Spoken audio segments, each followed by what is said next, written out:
Hola, ¿qué tal? Bienvenidos. Esto es Quebec Mexique, un espacio para el encuentro de dos culturas, México y Quebec. En esta ocasión tenemos una extraordinaria y brillante invitada. Ella es Inti Barrios, actriz, directora, productora, activista. Y bueno, precisamente esta profesión que tiene y este activismo la ha llevado a diferentes latitudes. Vamos a descubrir quién es esta personalidad, Inti Barrios. ¿Qué tal, Inti Barrios? ¿Cómo estás? Hola Mauricio, muy contenta de estar aquí contigo, me siento en casa, me siento muy contenta y emocionada de ¿Te, poder platicar. te dice algo Quebec Mexique? Pues sí, me late el corazón, ¿no? Desde Sí, 7 años en Montreal viviendo, entonces pues es una parte muy importante de mi vida, obviamente. sí. Empecemos por el principio. Tú te vas a Montreal precisamente a presentar una obra de teatro. ¿Esto en qué año? Con tu compañía Las Costureras de Sueños. Fue en el 2011, nos vamos con las costureras de sueño a una residencia que nos otorgó el ME, Montreal Art Interculturel, y ahí estuvimos en una residencia de 2 meses aproximadamente, adentro del teatro, trabajando con los técnicos, con actores y artistas de allá y de México, en una versión bilingüe, casi trilingüe, de Monólogos de la Máquila, y luego una presentación de una semana, Sí, en marzo del 2011. sí. Vamos a hacer un poco de memoria. Tu madre, Okay. tu madre había ido algunos años bastantes atrás, ¿no? Pues, Precisamente a descubrir también y a mostrar lo que hacía ella. Era abogada, no tiene mucho que falleció, y bueno, se hizo un documental sobre ella. Entonces, estas casualidades, causalidades de la vida te llevan también a un espacio donde ella había estado muchos años antes. sí, mi mamá estuvo, pero ahorita se me van a mí las fechas, No, no, adelante.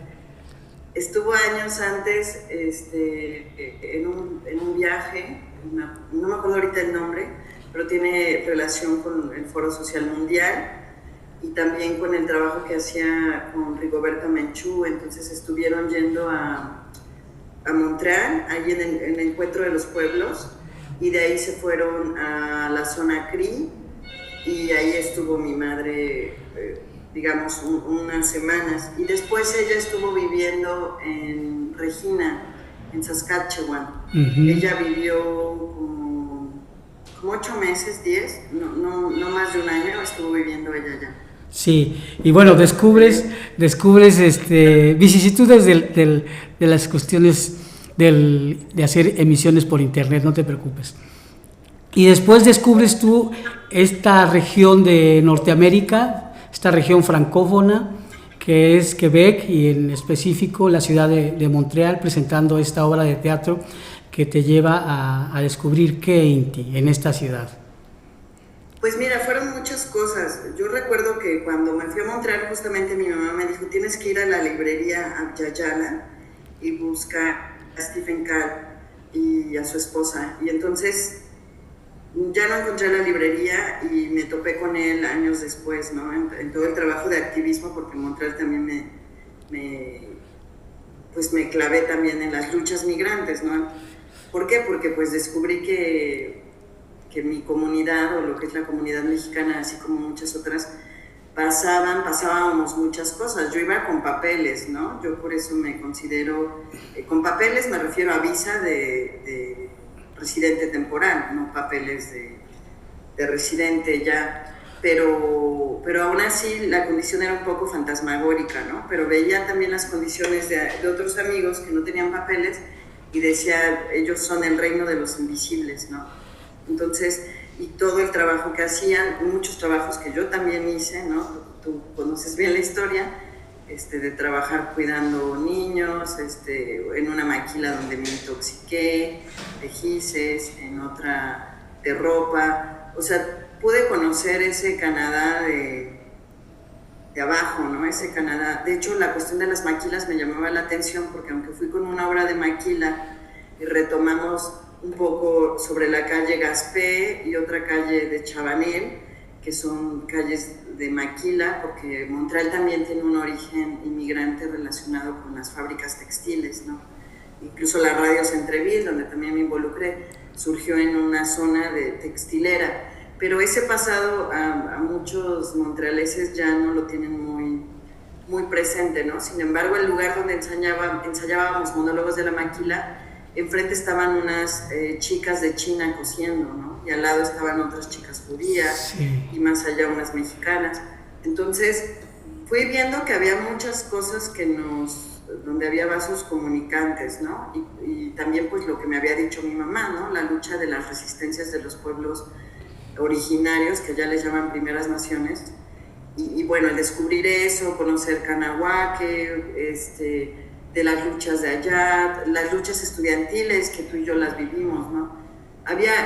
Coincidieron con luchas estudiantiles de aquí de México. O sea, yo de hecho salí unos meses de Montreal y regresé justo en la primavera del Erable o del Maple, y aquí estaba el movimiento 132 de estudiantes que revitalizó a los jóvenes, ¿no? Y bueno, sí, que fui testigo de muchas cosas. Sí, esto ya en 2012. Pero hablemos un poco de esa obra de teatro que llevas a Montreal, de tu compañía Costureras de Sueños, los monólogos de la maquila. Precisamente de esta contradicción, de esta dicotomía, de esta situación, ¿te la esperabas de que ibas a presentar una obra en un teatro maravilloso, un teatro MAI, que es Montreal Artes Intercultural, y que, bueno, el teatro increíble con todas las tecnologías de primer mundo, pero... Y que tú hablabas sobre la explotación de las mujeres que trabajaban en maquiladoras acá en México, y que te encontrabas en una colonia donde precisamente enfrente, como mencionas, había también allá mujeres explotadas de unas maquiladoras. ¿Tú te esperabas esto? ¿Cómo fue el encontrar? No, fue un impacto muy fuerte, ¿no? De hecho, tengo que buscar un texto que se llama Las chinas cansadas que caminan sobre la calle Rivar, ¿no? Porque eso me acordaba yo, cómo salíamos de ensayar y también salían o sea, tú estabas ensayando una obra representando obreras y salíamos cuando salían las obreras chinas cansadísimas, las veías, sí, arrastrándose por la calle para ir al metro Laurier, ¿no? Entonces, sí, fue un impacto muy grande conocer esa realidad. De hecho, con Kobe Rogers Hall después se interesó en esta historia de la maquila, y fuimos al lugar donde había yo estado ensayando, que se me va ahorita el nombre del edificio, pero es un edificio en Gaspé donde está incluso galerías de arte muy famosas. Entonces era impresionante cómo convivía el mundo del arte de Montreal con el mundo de las maquilas, y nosotros representando algo que tenía que ver con eso. Sí, digamos que ahí te empiezas digamos que ahí te empiezas a involucrar un poco con descubrir este mundo y continuar tu vida como activista ya en otro contexto, ¿no? Sí, porque me pareció que era necesario platicar de eso, ¿no? Y después, bueno, tú sabes bien la historia, después yo necesitaba regresar a México, fue un momento así como muy crítico, y decidí nunca más Montreal, aunque acabé unos meses después otra vez con mi maletita ahí. Cuéntanos un poquito, aunque sea breve, ¿por qué nunca más Montreal en ese momento? ¿Que sería que a finales de 2012? No, de 2011. Porque yo llego con en la obra, como tú dices, estamos en un teatro súper hermoso, conseguimos que fue una lucha, porque nosotros pagamos los boletos y después fue luchar en Montreal con el Consulado de México, que finalmente nos los pagó, porque si no, no hubiéramos tenido un sueldo más que pequeñito, porque todo se hubiera ido en boletos. Mi compañera Erendira y yo íbamos juntas. Erendira Dávalos, una excelente actriz. Entonces, incluso en Montreal tuvimos que luchar para que el consulado nos diera ese dinero, pero una de mis mejores amigas vive en Montreal y ella me dijo, quédate porque esta es la ciudad del arte en la calle, del circo, todo el verano va a ser interesantísimo para ti, ¿no? Entonces decido quedarme, pero también ahí pasan cosas. Me quedo sin dinero, obviamente ese sueldo lo estiro, empiezo a hacer trabajos como todos los migrantes súper precarios, trabajos duros, ¿no? Como de la maquila, para sobrevivir, pero también ya después con mucha urgencia para regresar a México, porque también andaba yo mucho en bicicleta en ese tiempo y me caigo de la bicicleta, lo digo en metáfora y en realidad porque me enamoré y me rompieron el corazón, ¿no? Entonces, o yo me lo rompí, no sé, me estrellé. Entonces dije, nunca más Montreal, ¿no? Entonces dije, ni tengo dinero, ni tengo trabajo, no tengo una situación regular y tengo el corazón así. Sí. Y por eso me regreso a México unos meses, pero después consigo, por azares del destino, porque esa convocatoria la metí antes de regresar a México sin saber que me iba a regresar. Metí entre muchas otras opciones una estadía corta para estudiar en la Escuela del Mimo en Montreal, y que me la dan, y entonces mucho corazón roto, pero la vida me regresó a Montreal, ¿no? Ah, genial. Allí en 2012, regresas en 2012 ya.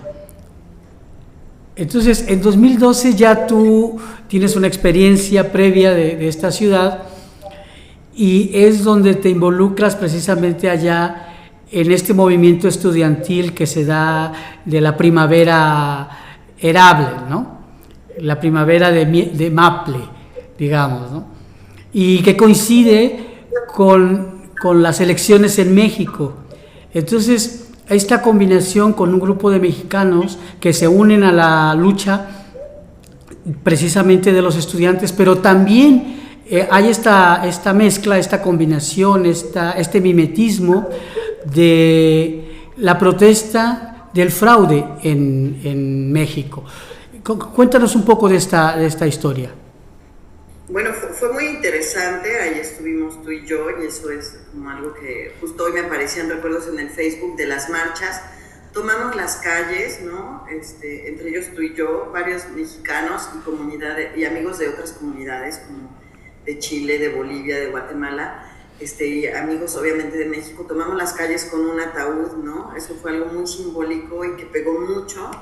Fue una protesta muy fuerte, llevar un ataúd diciendo que la democracia estaba muerta, ¿no? Eso lo hicimos mucho, conocimos otros grupos.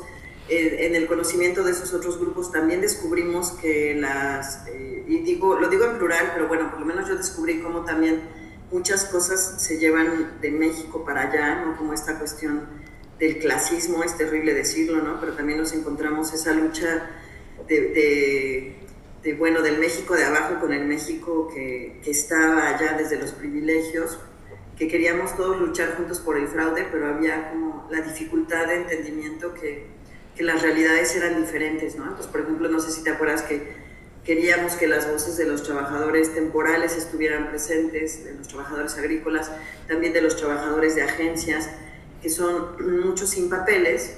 Los agrícolas sí tienen papeles, pero están prácticamente aislados, ¿no? Y los que no tienen papeles, pues viven en la clandestinidad. Entonces queríamos llevar esas voces y era muy difícil que ese otro México pudiera entender eso. Y hubo ahí como mucha dificultad en eso. Fue terrible, para mí fue como, wow, ¿cómo puede pasar esto? Pero a la vez pues había otro México que resonaba, ¿no? Hicimos una protesta muy interesante contigo, tocando el piano, y los demás cantando en una versión de una letra que cambiamos, un amigo francés, Pierre, y yo, y tú con la música, y fue una protesta muy interesante y que sonó por todo Montreal en el espacio México, ¿no? Del consulado. Claro. Entonces, creo que también descubrimos eso, que muy invisibles o muy fantasmales los mexicanos o la comunidad mexicana, pero estar fuera nos permitía o le permite a la comunidad mexicana hacer cosas por su país, y muy fuertes y muy contundentes. Esa protesta incluso estuvo con Carmen Aristegui, ¿no? Entonces, sí. Algunas de esas cosas pasaron. Sí, quiero hacer un poco de síntesis. Inti nos está platicando de esta situación de mexicanos que se da también fuera de México, ya como inmigrantes, muchos viviendo allá, este clasismo que se repite allá en una lucha que muchos creían que pasó el fraude, quizás muy pocos no, pero muchos creían que se dio este fraude y muchos querían protestar. Pero a la hora de la protesta se da esta situación de que yo sí tengo derecho a protestar, incluso tú no, porque no tienes papeles acá. Entonces es una situación extraordinaria que nos saltaba a la cara, ¿no? Y también esta mezcla con los activistas quebequenses, que ellos están protestando por la no alza, entre otras cosas, de los aranceles en su universidad. Entonces, ¿cómo se da esta situación de que muchos de los activistas no tenían papeles, pero estaban más unidos al activismo quebequense, más enterados de la situación quebequense también en sus cuestiones políticas, es decir, más politizados? Y los chicos, las personas, porque por lo general eran personas jóvenes, estudiantes de las universidades, personas que habían podido emigrar por su profesión, digamos que estaban en una situación económica y en cuanto a papeles pues más estables, tenían esta situación de que ellos se sentían como con más derecho a protestar por este fraude, muchos de ellos, ¿no? Porque muchos de ellos también habían tenido que salir porque acá no encontraban trabajo, porque tuvieron alguna situación peligrosa en sus trabajos como funcionarios o empresarios, o mucha diversidad de tipos de personas que se convergieron en esta situación, en esta ciudad, Montreal, en la provincia de Quebec, allá en Norteamérica. Después, bueno, todo esto avanza, todo esto continúa. Inti, tú ya te involucras más con otro tipo de movimientos, sobre todo con el movimiento en la defensa de los inmigrantes, de los agrícolas. ¿Qué sucede? ¿Qué es lo que pasa que precisamente te lleva a estos días que presentamos una obra de teatro aquí en la ciudad de Jalapa, coincidente con todas estas vivencias que tuviste en esta ciudad de Montreal? Cuéntanos. Pues bueno, allá conocí al Centro de Trabajadores Inmigrantes, que es un lugar que queremos así muchísimo, es una escuela, ahí nos reuníamos los mexicanos, conocimos a Solidaridad Sin Fronteras.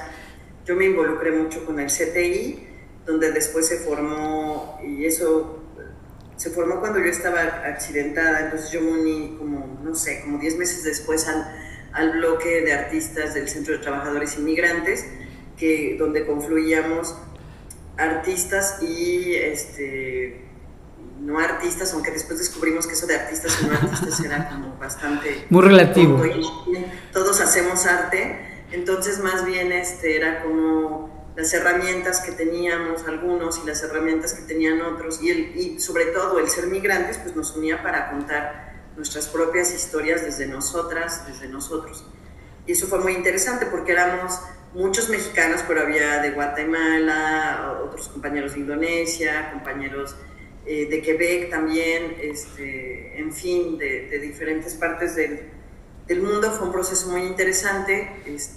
Yo me quedé en los 5 años, después siguieron un poco más, creo que ahorita ya no está el bloque, pero siguen haciendo cosas. También me involucré con el movimiento contra la violación y el incesto, donde monté 2 obras de teatro con mujeres inmigrantes huyendo de la violencia. Una se llama como Las Águilas y la otra se llama La Celebración. Y con este movimiento yo he seguido colaborando. También hice otro texto sobre los inmigrantes de Haití. O sea, estar en Montreal me permitió a mí conocer muchas realidades de las que he querido hablar en mi trabajo. También, obviamente, mi trabajo en la maquila, o sea, ya de la ficción pasé a la realidad. Estuve trabajando en una máquina de ropa. Y así, diferentes experiencias. Y la última pues fue a partir de mi accidente, que eso me llevó a ir a diversos centros de rehabilitación, hospitales, pero el último, que fue donde el seguro se quiso deshacer de mí, un seguro que tuve afortunadamente, porque si no ahorita estaría lavando los pisos del hospital. Pero bueno, cuando el seguro quiso terminar esa...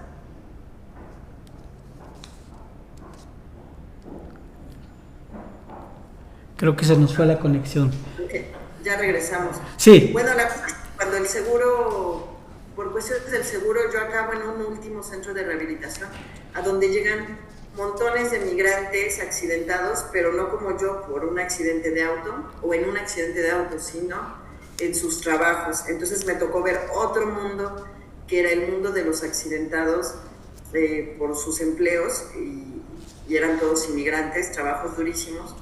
Y entonces, de eso, de la historia de mi accidente y de lo que yo vi con estas personas, con estos compañeros inmigrantes de diferentes países, pues llega un momento donde digo, tengo que contar esto, y sale Going Bananas. Obviamente es una obra de denuncia, pero también es una obra que habla del amor, de la solidaridad, porque ahí estuvieron mis amigos, mi papá, mucha gente, y también conocí a gente maravillosa como Fran Joffra, que es una bailarina de la que hablo en la obra, que falleció hace 2 años y pico, que gracias a ella yo me recuperé muchísimo, porque la terapia era bailar, ¿no? Estuve bailando con ella 2 años.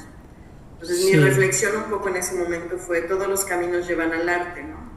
Pero sí he sentido que he tenido un poco no sé cómo decirlo, si fui testigo de algo tan fuerte, de muchas cosas, me he sentido un poco en la obligación de contar estas historias. Claro, vamos a recrear un poco esta situación que se te da en la ciudad de Montreal, que es que estás en una fiesta y tienes un accidente después de esta fiesta, y de allí te tienes que quedar aproximadamente 3 años en Montreal, varios meses en hospital, y bueno, esta lucha para obtener tu salud, para obtener los servicios médicos, para que no sabías en ese momento qué tenías que hacer, qué iba a suceder, qué te había sucedido incluso, ¿no?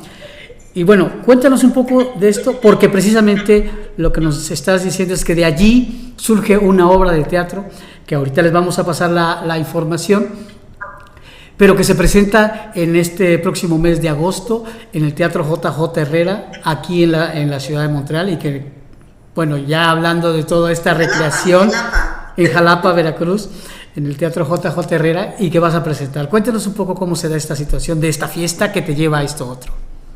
Bueno, a esa fiesta yo llegué por solidaridad, digamos. Es un gran aprendizaje. Yo andaba en bicicleta y decidí ir enferma a apoyar en esa fiesta. Creo que hay que cuidarse también, ¿no? Pero bueno, la cosa es que yo voy y me quedo ahí como buena mexicana después a limpiar.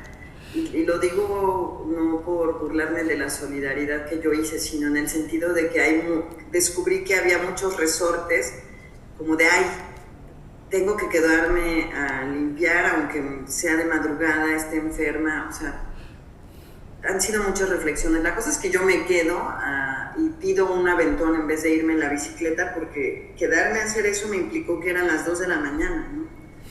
Y entonces, pues, chihuahuas, hubiera tomado un taxi, ¿no? Pero pido un aventón y me da este aventón una familia con la que trabajábamos, porque esa fiesta fue de 2 de noviembre, una fiesta de muertos, para recordar, pues, las muertes por la migración a Canadá, a Estados Unidos, para reflexionar sobre nuestras muertes incluso. Entonces ese día es muy curioso. Ese día yo tuve una pequeña muerte, ¿no? O muy grande muerte, que fue que 5 minutos después de que me dieron el aventón estábamos sufriendo un accidente muy fuerte. Fue muy fuerte porque el auto en el que iba a mucha velocidad, el auto con el que chocamos, o que mejor dicho chocó con nosotros, iba con mucha velocidad, y bueno, o sea, fue una fractura muy grande de cadera, pero también como de revisión de eso, ¿no? De todo lo que estaba pasando, porque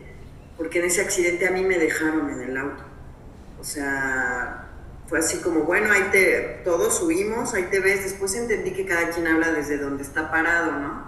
Pero pues yo me quedé ahí tirada muchos meses en el hospital, porque no podía caminar. Y la familia tenía una condición de no tener papeles.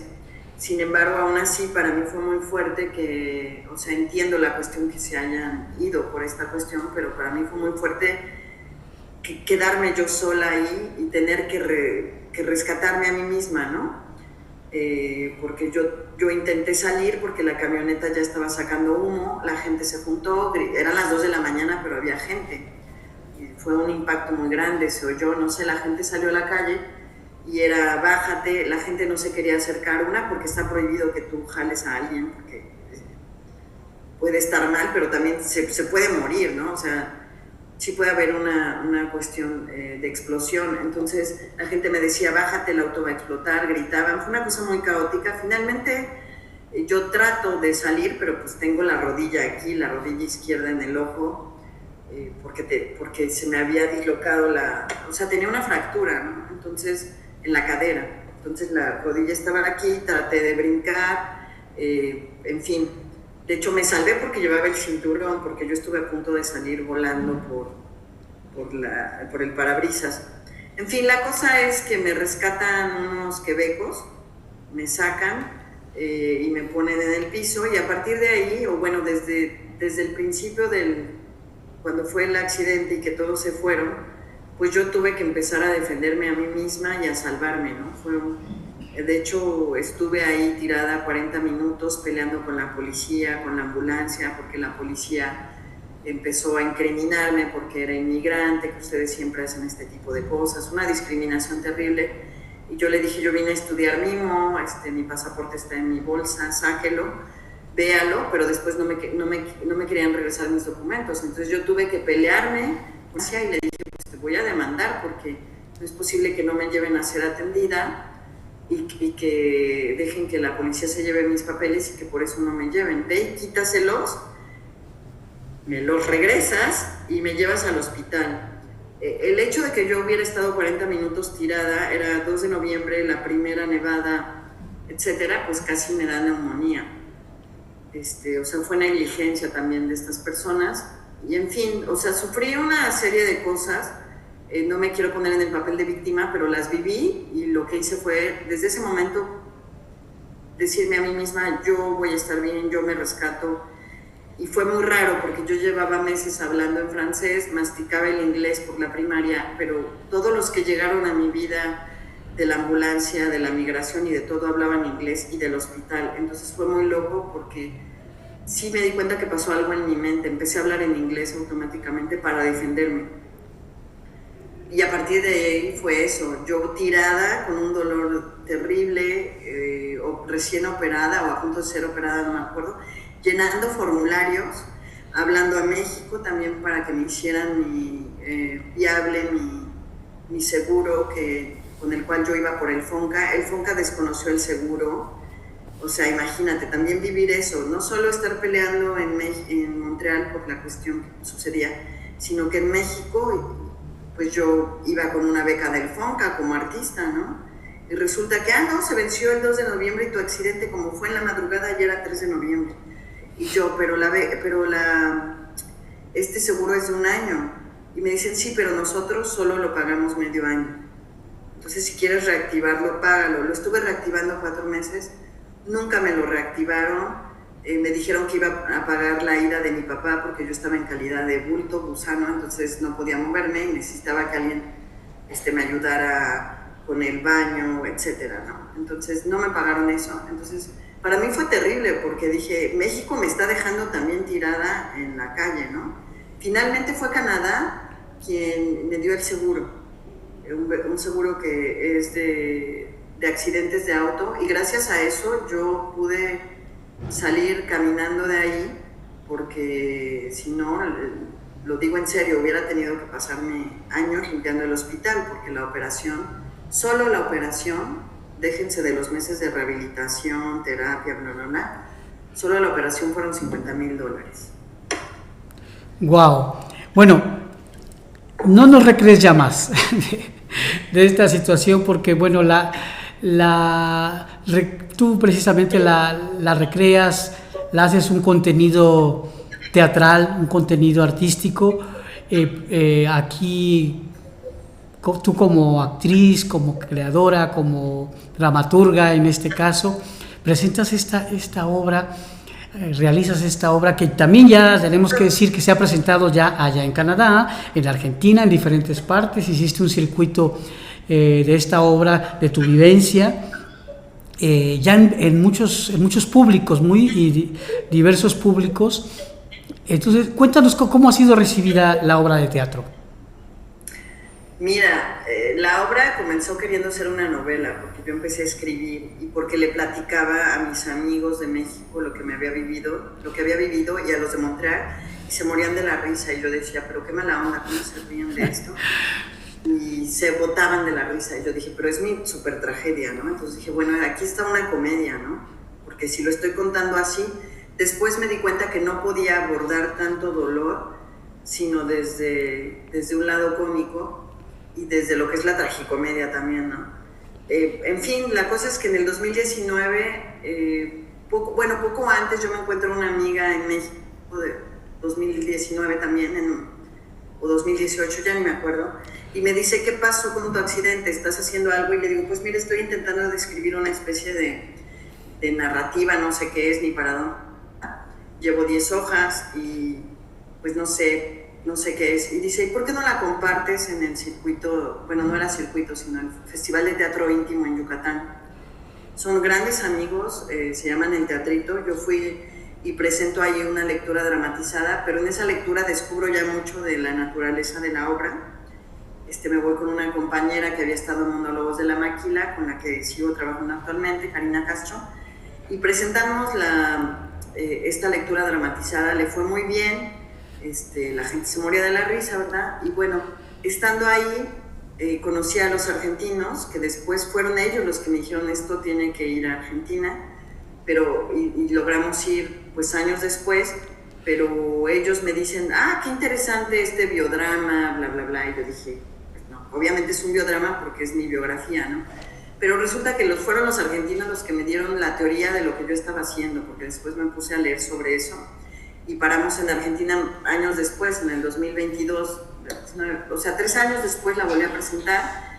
Luego estuvo ya mucho más armada, conservando ciertos rasgos de la lectura, porque bueno, ya no les voy a contar mucho de su estructura, pero sí es una cuestión de conferencia performática. Va más al performance, porque cuando yo me accidento, pues no puedo moverme mucho, cubro otras cosas y me clavo más en el performance, porque el performance me permite ensayar en los tiempos que yo quiero. Yo no pude aguantar durante años ensayos de más de 1 hora, de media hora, o sea, sino cosas cortitas. Entonces, bueno, tiene mucho del performance, con el que me empecé a relacionar mucho a partir del accidente. Y pues ya de ahí voy a Montreal, invitada por Hobby Rogers Hall, para otra cosa sobre un amigo migrante, Carmelo, que murió en un río ahogado, y es algo que nos ha generado tanto dolor que decidimos como hacer algo, ¿no? Y salió un laboratorio de creación en Concordia, en la Universidad de Concordia, pero ahí le dije, mira, pues si yo estoy acá, la verdad es que quiero presentar Going Bananas, por lo menos un cachito. Entonces presenté un extracto de 7-10 minutos, porque la idea era conversar con la gente sobre la migración y la creación artística, cómo hay otros lugares desde donde se habla de la migración, no solo desde la militancia, aunque el arte también es militancia, pero pues también desde la creación, ¿no? Y cómo también la investigación, como estos lugares académicos también pues tienen que dialogar con la creación o viceversa, ¿no? Como los artistas también somos investigadores, no somos nada más ahí que estamos alucines, sino que talachamos investigando, ¿no? Sí. En nuestro cuerpo y también en los textos, en los cuerpos textuales. Y bueno, por eso tuvo una presentación en Montreal de un extracto. Sí, bueno, esto es Going Bananas. Cuéntanos, ¿qué es para ti Going Bananas en el concepto de esta frase anglófona? Bueno, ya nada más digo, porque si no se me va a olvidar, sí. El circuito, que tuvimos una beca meses pasados para el circuito de artes escénicas Chapultepec, en espacios independientes, y fue padrísimo porque ahí sí dimos 10 funciones, no de corrido, pero 10 funciones en espacios independientes de México. ¿En la Ciudad de México? No, de todo México. En varias partes del país, sí. Morelos, Puebla, Tlaxcala y Guerrero, que me enamoré de Guerrero, por cierto. Bien. Bueno, ¿qué es Going Bananas? La frase surge de un día concreto de un señor de la India, el señor Patel, porque el primer hospital donde estuve era realmente un psiquiátrico, o sea, nos trataban pésimo, nos drogaban todo el tiempo para estar así. fue una cosa, un viaje pesadillesco, ¿no? Acompañado con cuentos de Edgar Allan Poe, que me llevó una amiga al hospital, y de personajes extraordinarios que conocí en el hospital, los cuales van a conocer en Going Bananas. Bueno, el señor Patel un día agarró y tiró sus muletas, y nos mandó a todos, bueno, después las recogió, pero en ese momento con las muletas nos hizo así, y salió por la puerta y se largó para nunca volver, pero fue interesante. Ahí estábamos todos los pacientes comiendo, y nos dijo algo así como, bueno, ustedes son unos idiotas, soportan a todos estos doctores de mierda, soportan a todo mundo y nos tratan pésimo, es horrible, ustedes todos los doctores y las enfermeras váyanse a la mierda, lo digo así porque así lo dijo, ¿eh? Entonces el señor entró en una catarsis muy fuerte, que estaba ya harto de los maltratos y de la medicación que nos tenía como idiotas, y dijo, prefiero quedarme cojo que volverme loco. Y volverse loco en inglés es going bananas, ¿no? Entonces, porque realmente, pues sí, nos trataban como si fuéramos enfermos psiquiátricos, lo cual también está muy mala onda que traten así a cualquier enfermo. Y aparte nosotros no estábamos enfermos, sino estábamos por una condición de accidentes, claro, en un hospital de accidentado. Claro. Entonces, por eso la obra se llama Going Bananas, porque es un viaje a la locura hospitalaria, a la medicación, y a cómo la medicina alópata, muchas veces, no toda, porque hay excelentes doctores que yo conocí, terapeutas que yo los amo y les doy las gracias, pero en general la visión médica es de invasión de los cuerpos, o bien, o sea, no te dejan ni siquiera que tú decidas qué vas a hacer sobre tu propio cuerpo. Bien. Inti, bueno, vamos a empezar a despedirnos. Queremos decir que Going Bananas, viaje a 2 ruedas de una migrante empastillada. Es el título completo de esta obra, y creo que, bueno, ahora ya queda bastante claro por qué este título. Viaje a 2 ruedas de una migrante empastillada. De Inti Barrios, es un unipersonal de ella escrito, bioteatro, biodrama, sobre una parte de su vida difícil, pero que, bueno, ella recrea de una forma magistral. Esto es el próximo 24 de agosto, esto es en sábado a las 19 horas en el Teatro JJ Herrera, aquí en la ciudad de Jalapa. Es en Miguel Palacios número 12, en el pleno centro de nuestra ciudad, en este teatro muy bello, ya lo conocerás porque, bueno, Inti nunca ha estado en ese teatro y ahora va a inaugurarse como actriz en ese teatro. Muchas gracias, Inti, por estar con nosotros, y creo que esto da para una segunda parte, porque, bueno, hablamos bastante sobre esta situación que tú viviste médica en hospitales y esto. Nos mencionaste en algún momento que también tiene su parte de amor, de amistad, de solidaridad, y ahora nos dices de que también encontraste médicos maravillosos, ¿no? Creo que hay una situación a descubrir, que no todo es terrible, aunque precisamente hay cosas muy, muy terribles en esto que tú viviste y que descubriste, porque, bueno, muchas veces se piensa en los primeros mundos, la cuestión médica toda es fantástica y no tienen problemas, y pues no es así. Sí, la cuestión tecnológica quizás va en punta, pero la cuestión a la atención al público, bueno, es parecida, podríamos pensar, en la gran parte del planeta. Uh-huh. Muchas gracias, Cinti. Y esto es, bueno, Quebec Mexique, y te digo, vamos a hacer una segunda parte de una entrevista contigo. Perfecto. ¿Algo más que quieras agregar? Vayan a la obra. No, pues que gracias, Mauricio, muchas gracias, y pues que espero que vayan a la obra, que se diviertan y podamos platicar, o que la sufran, como quieran. Creo que tiene de las dos, ¿no? Disfrutar, reír y sufrir un poco también. Sí, muchas gracias, Cinti. Un abrazo y muchas gracias. Hasta luego. Sí. Hasta luego. Bueno, esto es Quebec Mexique. Esperamos una próxima emisión, y muchas gracias por sintonizarnos. Gracias a Mauricio Cuevas Galloso por permitirnos transmitir desde este espacio, y muchas gracias a Iván Tello, que está en los controles técnicos, y hasta la próxima.